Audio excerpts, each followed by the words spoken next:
Hi everybody, welcome back to my channel. It's Andy, and if you're new here, welcome. I post videos about sewing related products or some DIY projects, even some organization tips and tricks. Today, I'm going to be showing you how I organize all my sewing patterns, paper patterns that I just bought online and printed it myself. So I have different ways, and I hope you can get something out from this video and apply it to your sewing room or sewing pattern organization. And let's get started.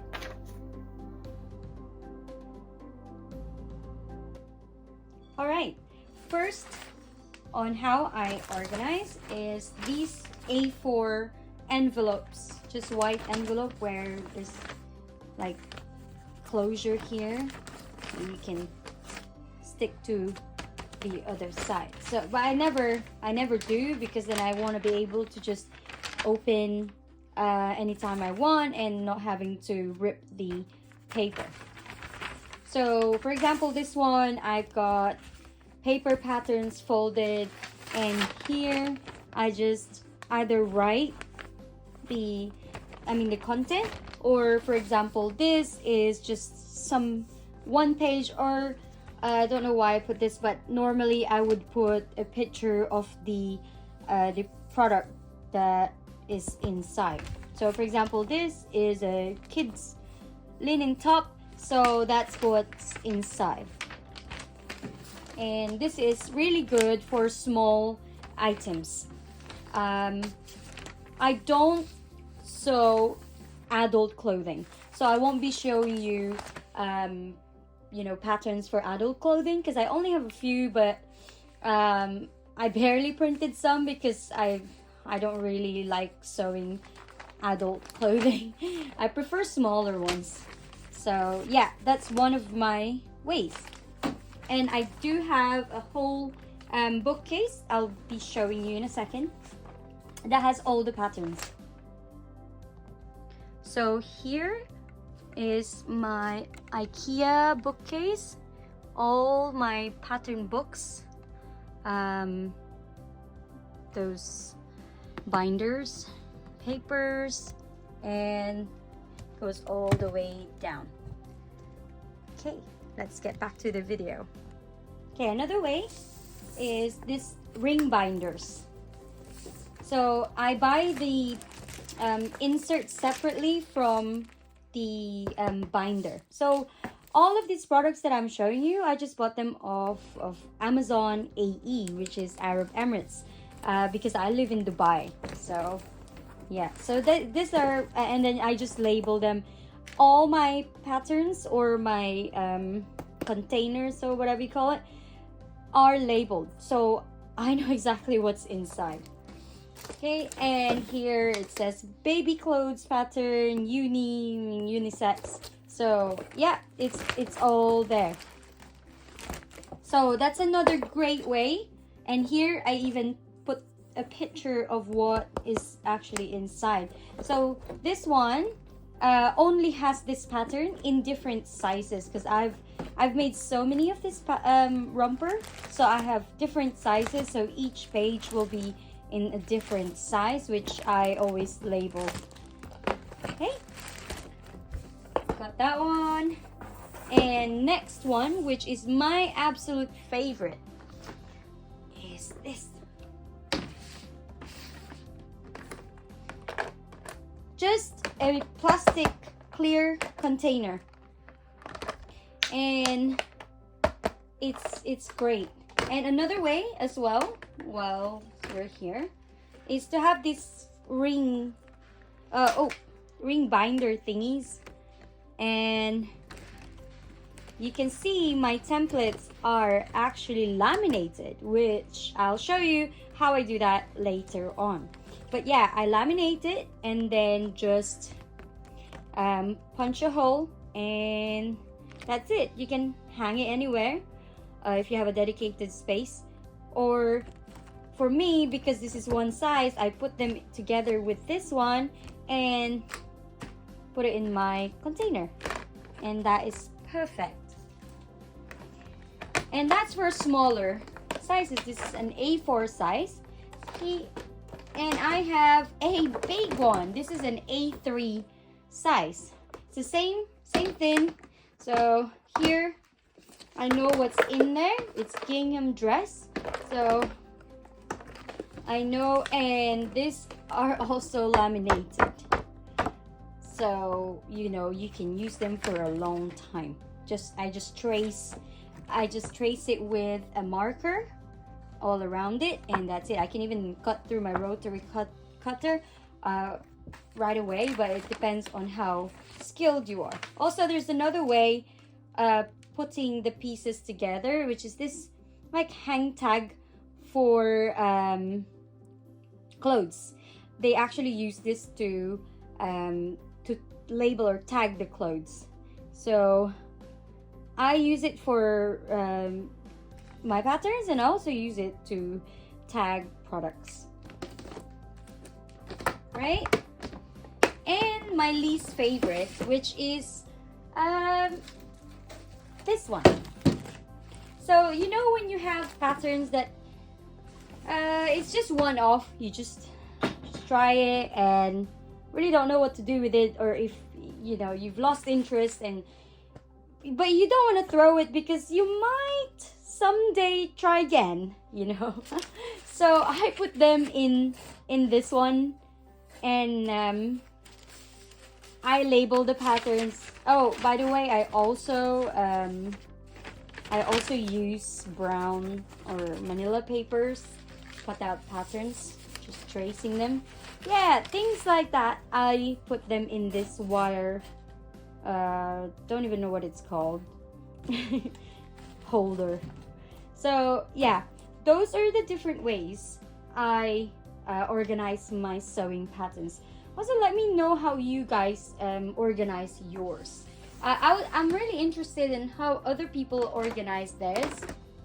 And just a quick thing, this is actually behind. If you can see, I'm lifting my blind, what do you call it, blinds, and it's actually a wardrobe.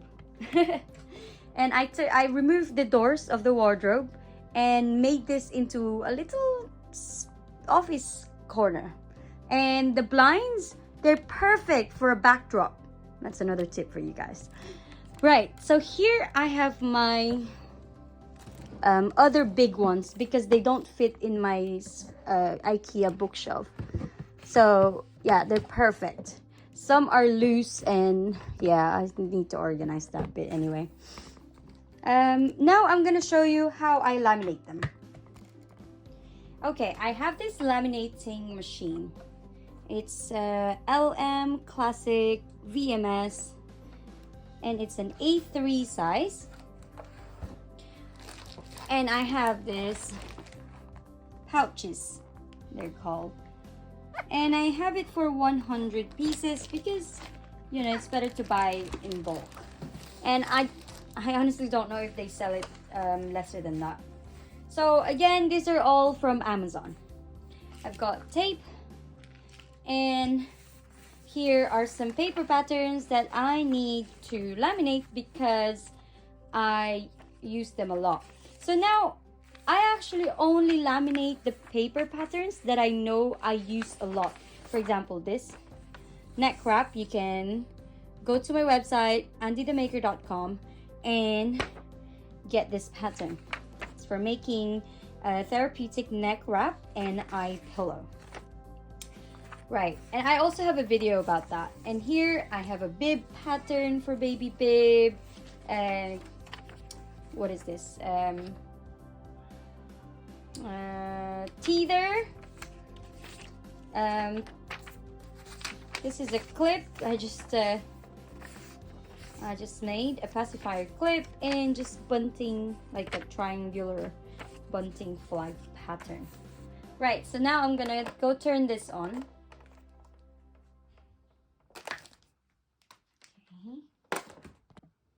Okay, now it's plugged in. Just turn it, because there's cold and hot. I'm gonna put it on hot, warm it up, Then I'll get one pouch right here.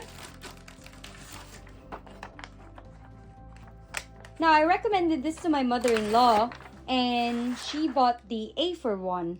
There is the A4 size, and this is the A3 I have. She makes a lot of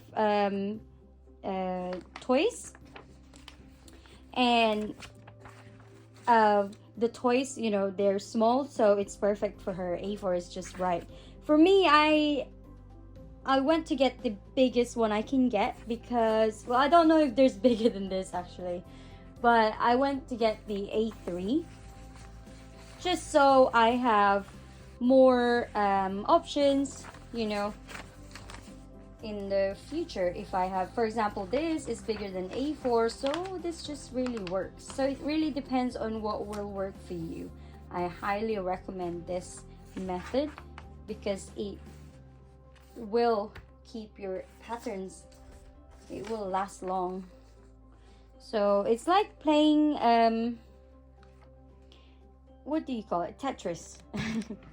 So let me just grab this camera here.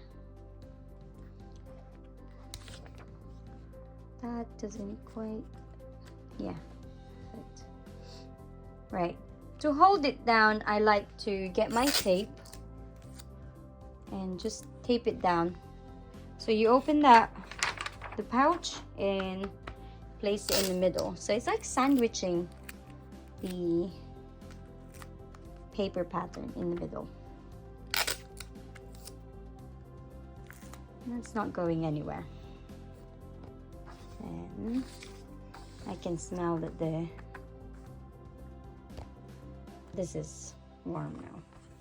So usually I'd be doing this with 2 hands, but got the camera on 1 hand.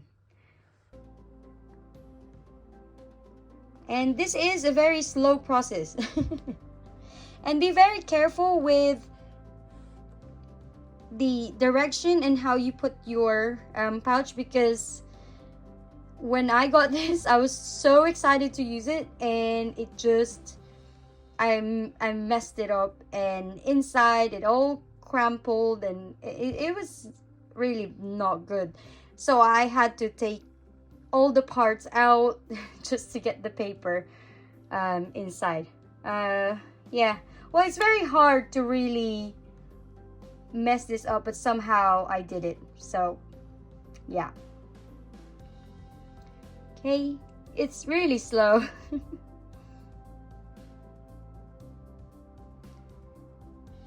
It's almost there.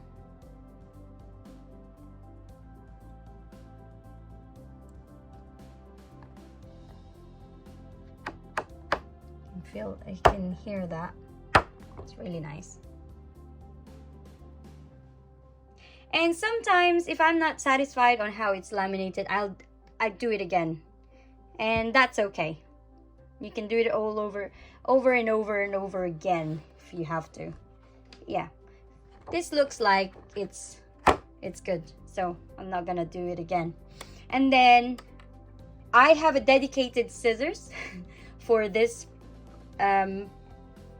project, because I don't want to use my and we shouldn't use our fabric scissors to cut plastic and paper. Okay, so it's done. It's a bit soft, so I'd wait till it's actually like cool down.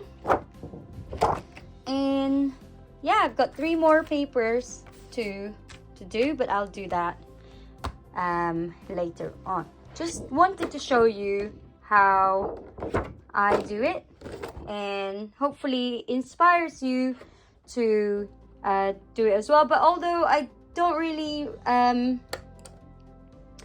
I don't encourage on buying so many things, because I know they can get expensive, but luckily these machines are fairly inexpensive. So yeah, even the pouch, I think I bought this for 170 dirhams, so that must be probably $50 or maybe $40, something like that. And then plus this. So have a look on Amazon. Yeah, I don't really have a brand recommendation, but this one really works for me. So yeah, it's really up to you. If you want to get it, then get the one that you think is, you know, they're not really very expensive. So yeah, that's it. And there's one more thing I just want to show you, which is this memo board that I have. So this is I use this for patterns when I'm just drafting or just practicing on some paper patterns that maybe I'm making, or I'm practicing on a new pattern I just bought and not sure if I really want to use that pattern. So I pin it on that board. It's great. I use it for the patterns, some notes, and all those things. So yeah, that is a great addition to my sewing room, definitely. And it keeps me a bit more organized. So I hopefully you got something from this video. I hope you learned something new. You know, you found that some of these techniques I do are, you know, gonna work for you. So yeah, let me know how you guys organize your sewing patterns. I'm really interested on how you do it. Yeah, so if you're interested, we have a Facebook group called The Makers. Please feel free to join, and we can talk about more on our sewing patterns and where you get your patterns from. I also have lots of sewing patterns for beginners on my website, andythemaker.com. Have a look, and maybe you'd be interested in one. I normally have a video tutorial on that specific pattern. Not 100%, but most of my patterns have video tutorials. So I hope this helps, and thank you all for supporting. Sorry, can't talk. So thank you for supporting me, and subscribe if you haven't yet. And if you like similar videos like this, please let me know, and any video suggestions, let me know. Thank you, and I hope you have a good day. Bye, and be kind to everyone. Okay, before I end this video, I just want to show you my label maker, and this is my #1 favorite label maker. It's Brother Pete Touch. So yeah, highly recommend that one.